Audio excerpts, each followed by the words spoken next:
ஜெபம் செய்வோம். பரிசுத்தமுள்ள நல்ல தகப்பனே, இந்த நல்ல காலை வேளைக்காக உமக்கு நன்றி சொல்கிறோம். இந்த பரிசுத்த ஓய்வு நாளுக்காக உமக்கு ஸ்தோத்திரங்களுக்காக எங்களை துதிக்கிறோம். இந்த கிருபையுள்ள கருத்துக்குள்ளே எங்களை தாழ்ந்து கொடுக்கிறோம். உம்மை தொழுது கொள்ள, உம்மை ஆராதிக்க, உம்மை பாடி ஆண்டவரே உம்முடைய நாமத்தை மகிமைப்படுத்த நீர் எங்களை தந்த கிருபைக்காக உமக்கு நன்றி சொல்லுகிற ஆண்டவரே எங்களை துதிக்கிறோம். கர்த்தருடைய ஆவியானவருடைய வசனத்தை நாங்கள் சந்திக்க முடியாமல் போகிறோம். கர்த்தர் எங்களோடு கூட இணைப்படுத்தினார். வந்திருக்கிற ஒவ்வொரு பிள்ளைகளோடும் கர்த்தர் தனிப்பட்ட முறையில் எங்களுக்கு பேசும்படியாக சொல்லிக்கிறோம்.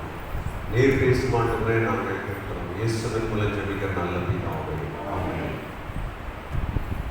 கிறிஸ்துவுக்குள் மாணவர்களே, ஆண்டவராக இயேசு கிறிஸ்துவின் நாமத்தினால உடைய அவர்களுடைய தாழ்மையான வாழ்க்கையை முடக்கத்தையும் தெரிவித்துக் கொள்கிறேன். இந்த நல்ல வாய்ப்பை அளித்த அருமையான சாரவர்களுக்கு நன்றி கூறுகிறேன். அவங்க அருமையான ஒரு நல்ல செய்தியை யார் பண்ணிட்டு வந்தாங்க. திடீர்னு என்ன பார்த்த உடனே நீங்கள் பேசுங்கன்றாங்க. அவங்க ஒரு அருமையான நல்ல ஒரு செய்தியை நமக்கு ஏற்கனவே கொடுத்துட்டாங்க. ஸோ நம்ம எவ்வளோ தூரம் பேசணும்? ஆல்ரெடி 11 மணி ஆகிடுது. நம்ம வீட்டுக்கு போய் சமைக்க வேண்டிய நேரம் இல்லையா? அதனால் நான் அதிகமான நேரம் எடுக்க விரும்பவில்லை. ஒரு காரியத்துக்கு நான் எந்த உள்ளத்தின் ஆழத்திலிருந்து சாருக்கு நன்றி சொல்லுகிறேன். நம்ம ஒரு காரியத்தை திரும்பவும் அழுத்தி சொல்கிறாங்க. நம்ம திருச்சபையில் எலெக்ஷன் வேண்டாம். ஒருவேளை அவங்க சார் சொன்னது போல் கொஞ்ச நாள் இருப்பாங்க, போயிடுவாங்க. நாம தான் என்ன செய்ய போகிறோம்? சேர்ந்தெடுத்து போகிறோம். கடந்த நாட்கள்லையும் நம்ம பார்த்துருக்குறோம்.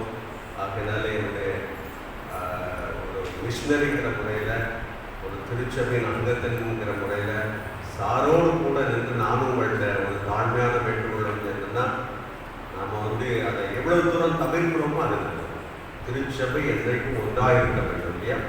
ஆண்டவர் சொல்றார், இதாவே நீரும் நானும் ஒன்றாயிருக்கிறது போல இவர்களும் ஒன்றாக இருக்க வேண்டும் என்று சொல்லி ஆண்டவர் ஜெபிக்கிறார். யோவான் எழுதின சுவிசேஷத்தில் 17ஆம் அதிகாரத்தில் ஆண்டவர் பரலோக ராஜ்யத்தை சிலுவையில் மறிக்க போறதுக்கு முன்னதாக ஜெபிக்கிற ஜெபம்.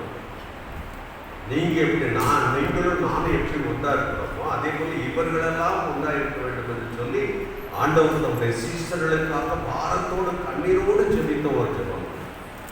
ஆகையினால இன்றைக்கு நாம் அந்த ஒரு ஜெபத்தை மனதில் வைத்தவர்களாக யாராக இருந்தாலும் பரவாயில்லை. இது ஆண்டவர் நமக்கு கூடிய திருச்சபைக்காக நம்முடைய ஆலயத்திலே பணிவிடை செய்வதற்காக கொடுக்கக்கூடிய ஒரு வாய்ப்பு இல்லையா?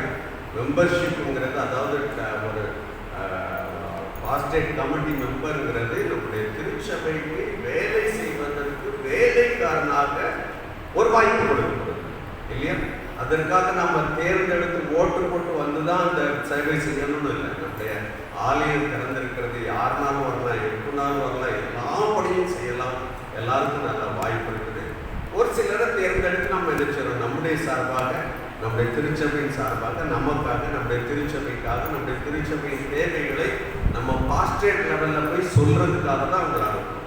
ஆகையினால எந்த காரியத்தில் நீங்கள் தயவுசெய்து சாருடைய திரும்ப ரொம்ப அழுத்தி பேசுகிறாங்க, அவர்களுக்குள்ள இருக்கிற பாரத்தை நான் உணர்கிறேன். ஆகையினால நானும் கூட உங்களிடத்துல மிகவும் தாழ்மையோடு கேட்டுக்கிறேன். நேற்று சகோதரரோடு பேசிக்கிட்டு போது உங்களுக்கு ஓட்டு இருக்கான்னு கேட்டாங்க. எங்கள் வீட்டில் யாருக்கும் ஓட்டு கிடையாது. எதுக்காகன்னா நாங்கள் அதை விரும்புகிறதே இல்லை. ஏன்னா அந்த ஓட்டை வச்சு நம்ம ஒருத்தர் கலைஞ்சன்னா அவங்க கூட தான் இவங்க கூட தான் நினைச்சிடக்கூடாது, சொல்லிடக்கூடாது. அப்படிங்கிறதுனால தான் நாங்கள் ஓட்டுக்கு எங்கள் மகளுக்கு போது ஸ்வீட்டிக்கு இருந்தது, அதையும் கூட நாங்கள் இது பண்ணலை. ஆகையினால உங்களிடத்துல மிகவும் பணிவோடு அது நமக்கு திருச்சபை கொடுக்கக்கூடிய ஒரு அதிகாரம், ஒரு வாய்ப்பு. ஆகையினால நீங்கள் செயல்படுத்த முடியாது உங்களை அன்போடு கூட கேட்டுக்கொள்கிறோம். நீங்கள் அதை மனதில் வைத்து அதற்காக ஜெபத்தோடு கூட செயல்பட முடியாது உங்களை அன்போடு கேட்டுக்கொள்கிறேன். சுருக்கமாக ஒரு 10-15 நிமிஷத்தில் ஒரு சில காரியங்களை மாத்திரம் சொல்லி நான் கடந்து செல்ல விரும்புகிறேன். நான் வாசித்த வேத பகுதியிலே ஆதியாகமம் 1ஆம் அதிகாரம் 28வது வசனம். ஆதியாகமம் 1ஆம் அதிகாரம் 28வது வசனம். பின்பு தேவன் அவர்களை நோக்கி, நீங்கள் பருகி பெருகி பூமியை நிரப்பி அதை கீழ்ப்படுத்தி சமுத்திரத்தின் மச்சங்களையும் ஆகாயத்து பறவைகளையும் பூமியிலே நடமாடுகிற சகல ஜீவ ஜந்துக்களையும் ஆண்டு கொள்ளுங்கள் என்று சொல்லி தேவன் அவர்களை ஆசீர்வதித்தார். தேவன் அவர்களை ஆசீர்வதித்தார். ஹல்லேலூயா.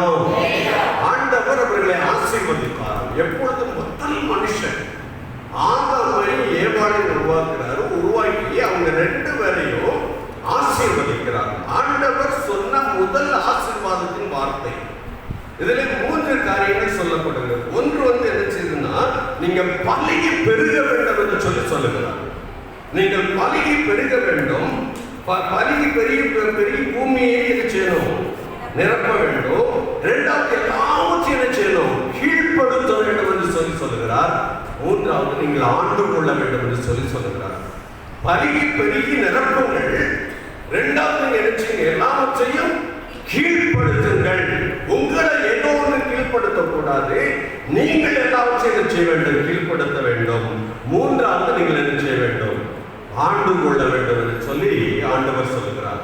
ஆளுபடியாக நாம் அழைக்கப்பட்டவர்.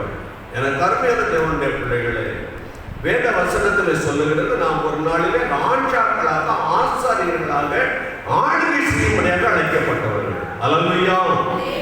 அல்லேலூயா. இங்க வேத வசனம் என்ன சொல்லுகிறது என்றால், 3 காரியங்கள். ஒன்று, பலுகுங்கள், பெருகுங்கள். ஒருவேளை இன்றைக்கு ஆண்டவர் ஜனங்களுக்கு சொல்லப்படக்கூடிய ஒரு வார்த்தை என்னவென்றால், நாம பலுகி தேவனுடைய பிள்ளைகளாக திருமணத்தை குறித்து சொல்லும் பொழுது, அந்த திருமண ஆராதனையிலே திருமணம் எதற்காக ஏற்படுத்தப்பட்டிருக்கிறது என்பதை குறித்து ஒரு முன்னுரை கூறுவார்கள். அதுல என்னன்னா, ஒரு தேவனுக்கு பயப்படுகிற ஒரு சந்ததி உருவாக வேண்டும் என்பதற்காக தான் திருமணம் நியமிக்கப்பட்டதாம். தேவனுடைய விருப்பம் என்னவென்றால், தேவனுக்கு பயப்படுகிற, தேவனால் தெரிந்து கொள்ளப்பட்ட, தேவனுடைய பரிசுத்தம் உள்ள சந்ததி என்ன செய்யணும்?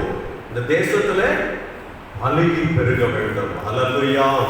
நீங்க வேத வசனத்துல வாசித்து பார்த்தீங்கன்னா, ஆபிரகாம் தேவ சமூகத்துல நிற்பாரு. ஆண்டவர் சோதோமை கொமாரை அழிக்க போகும் பொழுது ஆண்டவருக்கு முன்னதாக ஆபிரகாம் 2 கையையும் விரிச்சி பிடிச்சிட்டு, ஆண்டவரே நீ எனக்கு பதில் சொல்லாம என்ன செய்யக்கூடாது, போகக்கூடாது என்று சொல்லி நிற்கிறார். என்ன கேட்கிறார் தெரியுமா? அந்த இடத்துல நீங்க சோதோம் கொமாரை அழிக்க போறீங்க, ஒரு 50 நீதிமான்கள் இருப்பார்கள். ஆனால் ஒரு தேசத்துல அந்த சோதோம் கொமாரை பட்டணத்துல 50 நீதிமான்கள் இருந்தா அந்த பட்டணத்தை நீங்க என்ன செய்யக்கூடாது, அழிப்பீரும். நீங்க செய்தது நியாயமாக சொல்லி ஆண்டவரோடு கேட்கிறார். எனக்கு அருமையான தேவ பிள்ளைகளே, 50 நீதிமான்கள் இருந்தால் ஒரு பட்டணம் என்ன செய்யப்படுமா? பாதுகாக்கப்படும். அதுக்கப்புறம் ஒரு குறைத்து கொண்டே வருகிறார். 10 நீதிமான் இருந்தாலும் கூட ஆண்டவர் சொல்கிறார், ஒரு 10 நீதிமான் இருந்தாலும் கூட அந்த பட்டணம் பாதுகாக்கப்படும். ஆண்டவர் எதற்காக நம்மை பலுகி பெறுங்கள் என்று சொல்கிறார் தெரியுமா? நீங்க போற இடத்துல தேவனுடைய பிள்ளைகள் எங்க இருக்கிறார்களோ அந்த தேசம் ஆசீர்வதிக்கப்படும். தேவனுடைய பிள்ளைகள் எங்க இருக்கிறார்களோ அந்த தேசம் பாதுகாக்கப்படும். எனக்கு கருமையான தேவ பிள்ளையே, ஆகினாலே இன்றைக்கு தேவனுடைய பிள்ளைகளாகிய நாம் பலுகி பெருக்க வேண்டும். ஆண்டவருக்கு பயப்படுகிற பிள்ளைகள், ஆண்டவரால் தெரிந்து கொள்ளப்பட்ட பிள்ளைகள். வேத வசனம் சொல்கிறது போல, நான் உங்களை எனக்காக என்ன செய்தேன்? பிரித்தெடுத்தேன். நான் உங்களை பிரித்தெடுத்தேன். பரிசுத்தமுள்ள சந்ததியாக, தேவனுடைய பிரதிநிதிகளாக, தேவனுக்காக வைராக்கியமாய் துறப்பில் இருக்கிற ஒரு கூட்டமாக தேவன் நம்மை பிரித்தெடுத்திருக்கிறார். ஆகையினாலே முதலாவது நாம் பலுகி பெருக வேண்டும். ஏனென்றால் அந்த தேசத்துக்கு நாம் ஆசீர்வாதம். ஒருவேளை நம்முடைய பட்டணத்துக்கு நாம் ஆசீர்வாதம், நம்முடைய கிராமத்துக்கு நாம் ஆசீர்வாதம், இந்த பாரத தேசத்துக்கு நாம் ஆசீர்வாதம். ஆகையினால ஆண்டவர் சொல்றது, என் பிள்ளைகள் என்ன செய்யணும்? பலுகி பெருகணும். ஒருவேளை நம்முடைய பிள்ளைகள் மூலம் அன்றைக்கு 2 பிள்ளை எனக்கு 4 பிள்ளை ஆகணும் அப்படிங்கிறது இல்லை. நம்ம போற இடத்துல எல்லாம் கிறிஸ்துவின் வார்த்தை சொல்லப்பட வேண்டும். இந்த தேசம் எல்லாம் கிறிஸ்துவின் சந்ததியாய் கர்த்தருக்கு பயப்படுகிற ஒரு பெரும் கூட்டமாய் மாற வேண்டும். இந்திய மிஷனரி சங்கத்தினுடைய தரிசனம் என்ன தெரியுமா? 2103ஆம் ஆண்டுக்குள்ளாக இந்தியாவில் இருக்கிற 7 லட்சம் கிராமமும் எழுப்பிற்கு கர்த்தரை தேவன் என்று சொல்லி அறிக்கை செய்ய வேண்டுமோ? 7 லட்சம் கிராமமும் எழுப்பி இருக்க வேண்டும். கர்த்தரை தேவன் என்று சொல்லி அறிக்கை செய்ய வேண்டும். இந்தியாவில் எல்லா கிட்டத்தட்ட இன்னைக்கு 25 மாநிலங்களிலே ஊழியம் செய்து கொண்டிருக்கிறோம். 2 யூனியன் பிரதேசங்களிலே ஊழியம் செய்து கொண்டிருக்கிறோம். நேபாளிலே ஊழியம் செய்து கொண்டிருக்கிறோம். கிட்டத்தட்ட எல்லா மாநிலத்துக்கும் போக ஆண்டவர் எனக்கு ஒரு வாய்ப்பை கொடுத்தார். பல இடங்களிலே சர்வை செய்ய ஆண்டவர் ஒரு வாய்ப்பை கொடுத்தார். இன்றைக்கு வட இந்தியாவில் ஒரு மாவட்டத்தில், ஒருவேளை இன்னைக்கு நம்ம திருநெல்வேலி மாவட்டத்தின் தலைநகரம் வந்து எது? திருநெல்வேலி. திருநெல்வேலியில் எத்தனை சர்ச்சை இருக்குன்னு உங்களுக்கு தெரியுமா? எத்தனை சபை இருக்குன்னு தெரியுமா? எத்தனை ஜெப கூட்டங்கள் இருக்குன்னு தெரியுமா? ஒருவேளை இன்னைக்கு நம்முடைய பேட்டையில இருந்து பாளையங்கோட்டை வரை பார்த்தீங்கன்னா எத்தனை சபை இருக்குன்னு நமக்கு தெரியாது, எத்தனை ஜெப கூட்டங்கள் நடக்குதுன்னு தெரியாது. ஆனால் இந்தியாவில் இன்றைக்கும் பல மாவட்டங்கள், திருநெல்வேலியை போல ஒரு மிகப்பெரிய நகரத்துல ஒரு ஆலயம் கூட கிடையாது, ஒரு ஆலயம் கூட கிடையாது. ஒருவேளை திருநெல்வேலி தாலுகா பார்த்தீங்களா, 300 கிராமங்கள் இருந்த தாலுகாவில் ஒரு கிறிஸ்தவர்கள் கூட கிடையாது. எனக்கு இயேசுவை தெரியும் என்று சொல்லக்கூடிய ஒரு ஆத்மா கூட கிடையாது. அவர்களுக்கு இயேசுதான் வழி, இயேசுதான் சத்தியம், இயேசுதான் ஜீவன் என்று சொல்லக்கூடிய ஒரு ஊழியக்காரன் கூட கிடையாது. ஆகையாலதான் IMS அந்த தரிசனத்தை எடுத்தோம். 2028க்குள்ளாக இந்தியாவில் இருக்கிற 738 மாவட்டத்துக்கு மிஷனரிகளை அனுப்ப வேண்டும் என்று சொல்லி இன்றைக்கு அதற்காக பிரயாசம் எடுத்துக் கொண்டிருக்கிறோம். தேவனுடைய விருப்பம் என்ன தெரியுமா? நீங்க பலி பெருகணும். ஆமென், ஹல்லேலூயா. இன்னைக்கு நம்முடைய தேசம் எல்லாம், தேசம் வந்து எல்லா இடங்களிலும் பலிக்கு பெருக வேண்டும். ஒருவேளை இன்னைக்கு குன்னத்தூர் கிராமத்துல எனக்கு நன்றாக தெரியும், மாமா வந்து இந்த பகுதிக்கு வரும்போது நமக்கு நம்ம கிராமத்துல என்ன செய்யாது, மாமா வந்ததுக்கு அப்புறம் தான் எங்களுக்கு குன்னத்தூர் தெரியும். சித்தி வீடு இருந்தது, அப்பவும் கூட நாங்க 8 மாதம் வருவோம், அதுக்கப்புறம் நாங்க வந்தோம். அப்ப அந்த நாட்களில் நம்முடைய குன்னத்தூர் சபையில டவுன்ல இருந்து எத்தனை கிலோமீட்டர்? 3 கிலோமீட்டர். 3 கிலோமீட்டர் எதுவும் கிடையாது, ஆலயம் கிடையாது. டவுன்ல இருந்து 3 கிலோமீட்டர், 3 கிலோமீட்டர்ல உள்ள இந்த கிராமத்துல, அந்த குன்னத்தூர் கிராமத்துல எதுவும் கிடையாது, ஆலயம் கிடையாது. எனக்கு அருமையான தேவனுடைய பிள்ளைகளே, இதே போல இன்னைக்கு இந்தியா முழுவதும் பல கிராமங்கள் ஆலயங்கள். இன்னைக்கு அருமையான ஒரு ஆலயத்தை கட்டி இருக்கிறோம். ஒரு மகிமையான கோபுரத்தோடு கூட ஒரு ஆலயத்தை வைத்து இந்த இடத்துல ஆராதிக்கிறோம். நம்முடைய தரிசனம் வந்து என்ன தெரியுமா? ஞாயிற்றுக்கிழமை அன்னைக்கு எல்லா கிராமத்திலையும் ஒருவேளை இப்படிப்பட்ட ஒரு மகிமையான ஆலயம் இல்லாவிட்டாலும் ஒரு மரத்தடிக்கையாவது ஒரு கூட்டம் கூடி ஆண்டவர் என்ன செய்யணும்? ஆராதிக்க வேண்டும். ஆண்டவர் சொல்கிறார், நீங்கள் என்ன செய்யுங்கள்? பலியை பெறுங்கள். தேவன் கொடுத்த ஆசீர்வாதம் இது, தேவன் கொடுத்த ஒரு ஆசீர்வாதம். இந்த ஆசீர்வாதத்தை எந்த ஒரு மனுஷனால நினைக்க முடியாது, தடை செய்ய முடியாது. எத்தனை அரசாங்கங்கள் வந்து எவ்வளவாய் நெருக்கினால் அது என்ன செய்யாது? தடைபடாது. கிறிஸ்தவத்தை அழிப்பதற்காக ஆண்டவர் பிறந்தன்னைக்கே அந்த எதிர்ப்பு வந்தது. ஆண்டவர் என்னைக்கு பிறந்தாரோ அன்றைக்கு ஏரோது ராஜா நினைச்சுன்னா அந்த குழந்தை என்ன செஞ்சிடணும், கொலை செஞ்சிடணும்னு சொல்லி அன்றைக்கு திட்டமிட்டார். ஆனாலும் கூட அந்த கிறிஸ்தவம், ஆண்டவர் சிந்தின அந்த ரத்தம், ஆண்டவர் செய்த பாடுகள் இன்றைக்கு செய்து கொண்டிருக்கிறது, செயல்பட்டுக் கொண்டிருக்கிறது. முதலாவது பலியை பெருக வேண்டும். ஏனென்றால் நான் பலியை பெறுகிறதுனால என் தேசம் ஆசீர்வதிக்கப்படும். நான் பலியை பெறுகிறதுனால, நாம் பலியை பெறுகிறதுனால இந்த தேசம் பாதுகாக்கப்படும். எத்தனை சிப்பாய்களை கொண்டு தேசத்தின் எல்லா எல்லையும் கொண்டு விட்டாலும் கூட பாதுகாப்பு எங்களுக்கு தெரியுமா? தேவன் கொடுக்கிற பாதுகாப்பு. ஐயா வந்து ஒரு அருமையான ஒரு உதாரணம் சொன்னாங்க. ஏசாயாவிலே 5ஆம் அதிகாரத்தில் ஆண்டவர் ஒரு திராட்சை தோட்டத்தை பற்றி சொல்றாரு. அவர் ஒரு திராட்சை தோட்டத்தை நட்டாராம், அதுக்கப்புறம் வேலி அடைச்சாராம், அதுக்கப்புறம் நல்ல கனி கொடுக்கிற ஒரு திராட்சை கொடியை நட்டாராம், பக்கத்துல ஒரு என்ன செஞ்சாராம், ஒரு ஆலையை உண்டாக்கினார். எதிர்பார்த்து இருக்கிற என்ன கொடுக்கும்? நல்ல கனி கொடுக்கும்னு சொல்லி அந்த நற்குல திராட்சை செடியை வச்சு அதை சுற்றில என்ன செஞ்சிருக்கிறாரு? வேலி அடைத்திருக்கிறார். எங்கெல்லாம் தேவனுடைய பிள்ளைகள் இருக்கிறார்களோ அங்கெல்லாம் தேவனுடைய பாதுகாப்பு இருக்கிறது, அங்கெல்லாம் தேவனுடைய வேலைகளை இருக்கிறது. நீங்க வேத வசனத்துல வாசித்து பார்த்தீங்கன்னா நவோமி வந்து சொல்லுவார். என்ன சொல்லுவா தெரியுமா? தன்னுடைய தேசத்துக்கு, தன்னுடைய கிராமத்துக்கு திரும்பி வருகிறார். பெத்லேஹேமுக்கு திரும்பி வரும் பொழுது எல்லா ஜனங்களும் ஓடி போவாங்க. ஓடி போய் நவோமி வந்துட்டான்னு சொல்லுவாங்க இல்லையா? நவோமி என்ன அர்த்தம் தெரியுமா? மனரம்யம் என்று சொல்லி அர்த்தம். மனரம்யமானவள், சந்தோஷமான பெண். அப்ப சந்தோஷமானவள் வந்துட்டான்னு சொல்லும் போது அந்த நவோமி சொல்றா, எனக்கு என்ன சந்தோஷம்னு சொல்லாதீங்க, என் வாழ்க்கை எப்படிப்பட்டது, கஷ்டம் நிறைந்ததுன்னு சொல்றா. நவோமி சொல்லும் போது சர்ப்ப வல்லவர் எனக்கு எதிராக செஞ்சுட்டாரு, வந்துட்டாருன்னு சொல்லுவாங்க. வசனம் எடுக்க நேரம் இல்லை. சர்வ வல்லவர் எனக்கு எதிராக வந்துட்டாரு. என்னுடைய வார்த்தை வந்து என்னன்னா, ஆண்டவர் நமக்கு எதிராக வரணும்னு தேவையில்லை, பட்டயத்தை எடுத்துட்டு வரணும்னு தேவையில்லை, நம்ம கூட யுத்தம் பண்ணணும்னு தேவையில்லை. ஆண்டோடைய பாதுகாப்பு இருக்கு பார்த்தீங்களா? அந்த வேலையை எடுத்துக்கொண்டுட்டாலே செஞ்சிடும். பாதுகாப்பு எல்லையை விட்டு நாம் வெளியே போய் விடுகிறோம்.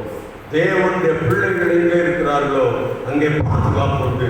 எத்தனை சிப்பாய்கள் வந்தாலும், எத்தனை பாதுகாப்பு படைகள் வந்தாலும், எத்தனை ஆயுதங்களை அள்ளி குவித்தாலும், தேசத்துக்கு பாதுகாப்பு தேவனுடைய பாதுகாப்பு மட்டும்தான். தேவனுடைய பிள்ளைகள் எங்கே இருக்கிறார்கள் அங்கேதான் பாதுகாப்பு. ஆகையினால ஆண்டவர் எதிர்பார்க்கிற காரியம் என்னென்றால், நீங்கள் பலியை பெறுங்கள். இதுதான் நம்முடைய ஜெபமாக இருக்க வேண்டும். இந்தியாவின் 7 லட்சம் கிராமத்தில் ஒரு சின்ன கூட்டமாக ஆண்டவரே உம்மை நோக்கி பார்க்கிறேன், உம்மை ஆராதிக்கிறேன், உம்மை தொழுது கொள்கிறேன், கர்த்தரே தேவன் என்று சொல்லி அறிக்கை செய்கிற ஒரு கூட்டம் 7 லட்சம் கிராமத்திலே வரணும். 5 பேராக அந்த கிராமம் நிச்சயப்படும். ஆண்டவர் சொன்ன வாக்கு. ஆபிரகாமுக்கு ஆண்டவர் சொன்ன வாக்கு. ஆபிரகாம் சொல்றாரு, ஐயா 5 நீதிமன்றம் தான், ஒரு கிராமத்தில் 5 நீதிமன்றம் தான், இந்த கிராமம் பாதுகாக்கப்படும். எனக்கு அருமையான தேவ பிள்ளையே, 7 லட்சம் கிராமத்திலேயும் அட்லீஸ்ட் 5 நீதிமன்றம் உருவாக்க வேண்டும். 7 லட்சம் கிராமத்திலேயும் 5 பேராவது கூடி ஆராதிக்கிற மக்கள் இருக்க வேண்டும். அதற்காக நாம் ஜெயிப்போம். 2வது என்ன செய்யணும்? கீழ்ப்படுத்த வேண்டும். கீழ்ப்படுத்த வேண்டும். எனக்கு அருமையான தேவ பிள்ளைகளே, இங்கே வேத வசனத்தில் ஒரு வசனத்தை வாசிப்போம். 7வது ஆதியாகமம் 4:7 வசனம்.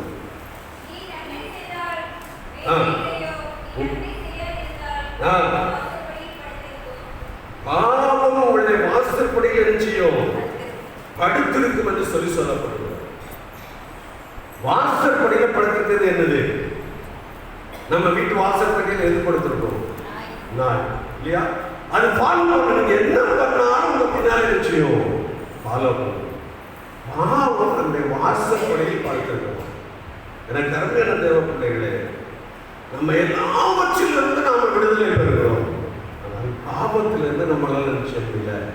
ஏதோ ஒரு காரியத்தில் நாம் நம்மை அடிமைப்படுத்தி வைத்திருக்கிறது. அதனாலதான் பவுல் சொல்றாரு, நான் விரும்புகிற நன்மை செய்யாமல் விரும்பாத தீமையை செய்கிறேன்.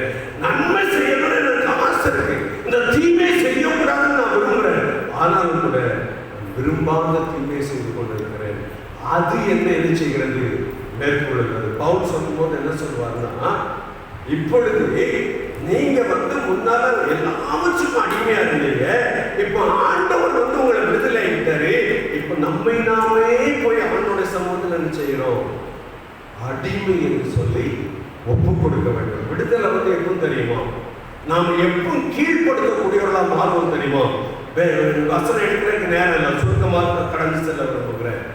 நாம எப்பொழுது நம்முடைய சரீரத்தின் அபயங்களை ஆண்டவருக்கு அடிமைகளை ஒப்பு கொடுக்கும். ஆண்டவர்கிட்ட நம்ம ஒரு நாள் பாவத்துக்கு அடிமையா இருந்தோம், உலகத்துக்கு அடிமையா இருந்தோம், பிசாசுக்கு அடிமையா இருந்தோம், மாம்ச இச்சைகளுக்கு அடிமையா இருந்தோம். என்றைக்கு ரட்சிக்கப்படுகிறோமோ அன்றைக்கு ஆண்டவர் நம்ம என்ன செய்யறாரு? விடுதலையாக்குறார். விடுதலையாக்கின உடனே இப்ப ஆண்டவர் நீ எனக்கு அடிமையா இருக்கணும்னு சொல்லல, ஆனா நானே போய் ஆண்டவரே என்னுடைய அவைகளை இந்த சமூகத்தில் என்ன செய்யறேன்? அடிமையாக ஒப்பு கொடுக்கிறேன்.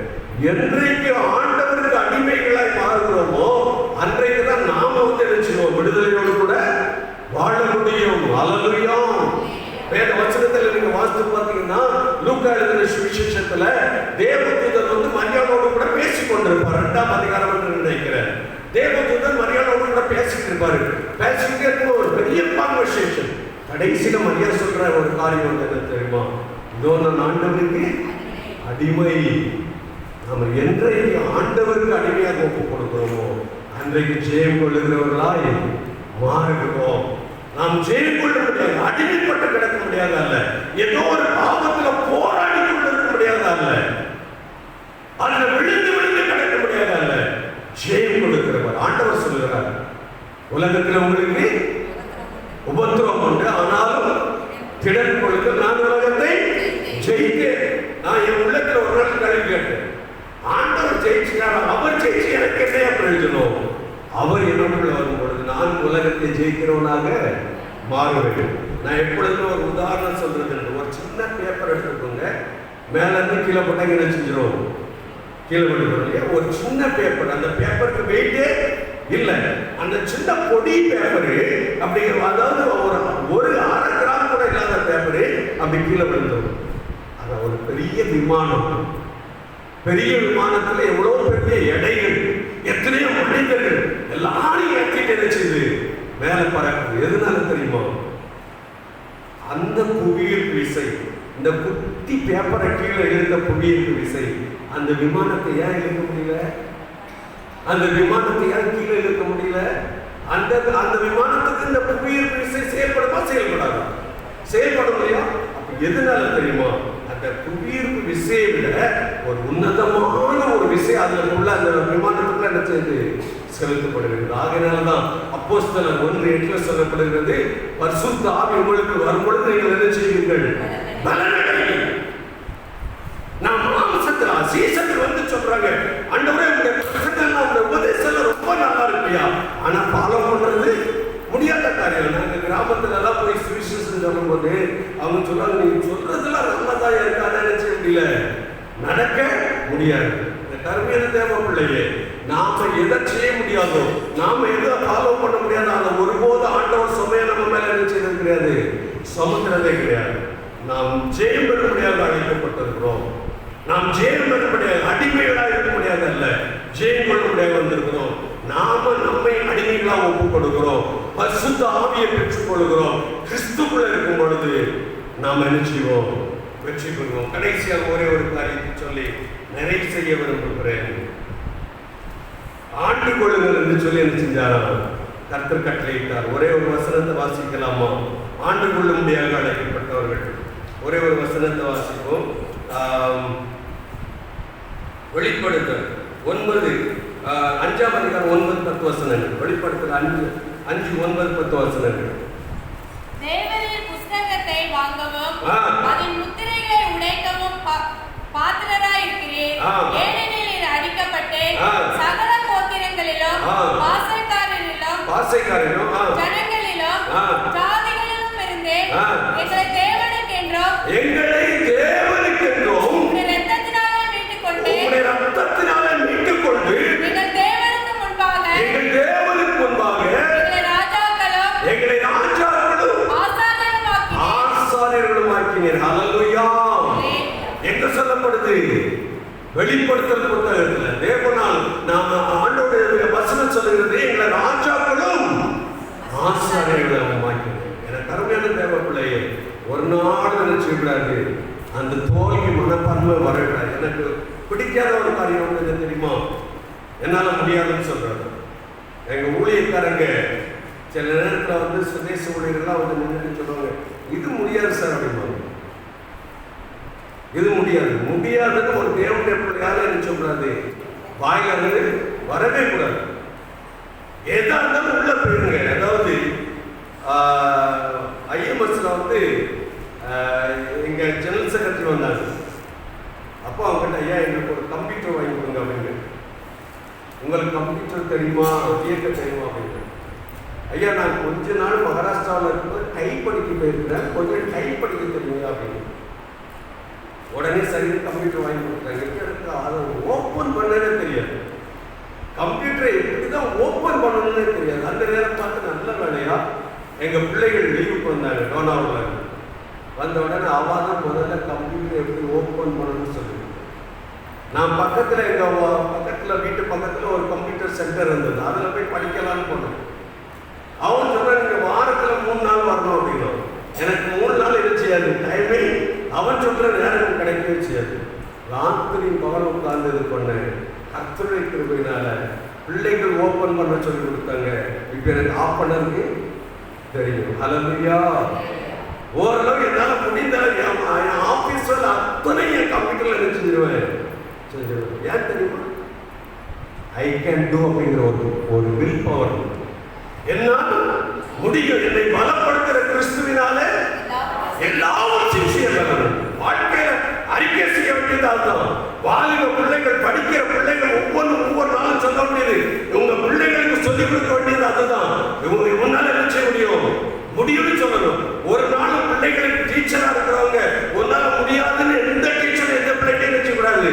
சொல்லக்கூடாது. நம்ம பிள்ளைகளுக்கு நீ என்னடா முட்டாள்னு சொல்லக்கூடாது, உன்னால முடியாதுன்னு சொல்லக்கூடாது. பெரியவர்களாகிய நாம இது என்னால முடியாதுன்னு சொல்லவே கூடாது. Get down into the water.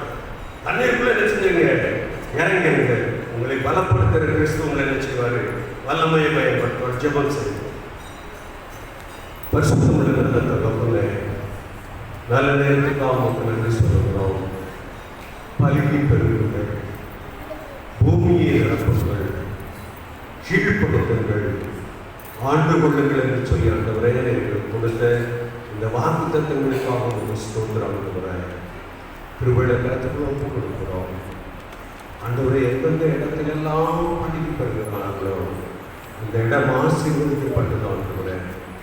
ஒரு யோசிப்பு நிமித்தமாக போத்திமார்கள் வீடு ஆசீர்வதிக்கப்பட்டது. ஆண்டவரே, அடிமையாய் போன இடத்துல கூட ஒரு ஆசீர்வாதத்தை அவரால் கொடுக்க முடிந்தது. ஆண்டவரே, ஆமாண்டவரே, எங்களுடைய தேசம் எல்லாம் உங்களுடைய அன்பினால் நிரப்பப்படட்டும், உங்களுடைய மக்களால் நிரப்பப்படட்டும். ஆண்டவரே, எங்களுடைய தேசத்தை கிறிஸ்துவின் அன்பினால் நிரப்பப்பட்ட மக்களால் ஆண்டவரே நிரப்புகிறாக. நாங்கள் சிறுபான்மையுள்ளவர்களாக ஆண்டவரே தேசத்தை நிரப்புகிறவர்களாய் மாற்றும். தோல்வியுள்ளவர்களாய் அல்ல, ஜெயங்கொள்ளுவர்களாய் மாற்றும். ராஜாக்களும் ஆச்சரியங்களுமாய் ஆளுகை செய்தவர்களாய் ஆண்டவரே எங்களை பலப்படுத்துகிற கிறிஸ்துவனால எல்லாவற்றையும் செய்ய எங்களை பலன் கொடுக்கிறவரா இருக்கிறதுக்காக சொல்கிறோம். அப்படிப்பட்டவர்களாக எங்கள் ஒவ்வொருவரையும் மாற்றும். இயேசு கிறிஸ்து